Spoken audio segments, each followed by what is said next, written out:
So a lot of people that are trying to balance out glute strength, glute size from one side to the other will go about it by doing unilateral exercises. They'll do a whole lot of single leg glute bridges or a whole lot of single leg hip thrusts, that kind of thing on one side rather than the other. They'll do a bunch of kickbacks, all that kind of stuff to try to bring up the strength of the weaker glute relative to the stronger glute. That's all good stuff, and that should all be in the mix, absolutely. One really important, crucial thing that a lot of people overlook in this process, though, is how you're functionally using those two glutes as you're standing and walking around and so forth. And even exercising, things like squats and deadlifts, they're not necessarily balanced. So the thing that you can really look for, and the way to test this, is to stand in a mirror somewhere where you can face, like, ideally a full length, full body mirror, and kind of mark the front of your hips. So you can find your hip bones on both sides. But what you'll find is that when you mark those hips with your thumbs like so, and then you look in the mirror, you'll probably find that on the weaker side, so whatever glute is your weaker, smaller glute, you'll find that that hip has dropped. So your stronger, bigger glute side, you'll probably find that the hip is hiked up a little bit more, and the weaker side will be down. So if you're standing like this, if you're walking around like this, it makes it very easy, just because of the positioning, it makes it very easy to contract the higher side glute, and it makes it next to impossible to contract the lower side glute.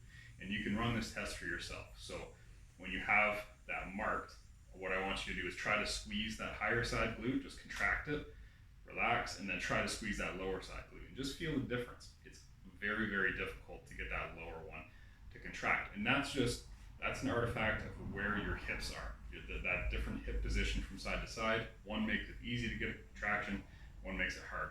So what you can do to get a great glute contraction right away is, if I find this imbalance, and sometimes it'll just be, it's hard for me to articulate or for me to demonstrate, but sometimes that hip will just be higher, sometimes it'll be higher and it'll be shifted to the side. So just try to correct that. Look in the mirror, get some feedback, aim for symmetry. So if my lower side is clearly marked, then I'm going to try to hike that side up until it feels like it's relatively level with the other side. Now from here, holding this position, and by the way, this might feel pretty hard. You might feel like your adductors are working really hard, your QL, your obliques are working really hard. They probably need to work harder, so that's a good thing. But from this position, do the same thing. So try to get this glute squeeze as hard as you can, then try to get this glute squeeze as hard as you can. With that level position, or with your weaker one slightly higher even, it's going to be very easy to get that glute contraction that you're looking for. If you don't have this position, and you're standing for any length of time in a day, and you really should be standing as much as possible, and walking around like this, and even if you're setting up for your deadlift like this, and you have that one hip higher than the other, you're just really stacking the deck against yourself. If you started from that symmetrical position, make it easy to do the right thing. Make it easy for that glute to turn on. If you make it as hard as possible for that glute to turn on by that positioning, it's not necessarily going to matter how many hip thrusts, how many glute bridges, and so forth you do. You have to really give yourself as much of an opportunity to get a good glute contraction as possible. And a lot of people, when they do this, when they get that hip level in the first place, automatically that glute turns on a lot, and automatically they're like, oh, that was the missing piece. Now even just when I'm walking around, I'm going to feel a good, strong glute contraction. So give that a try.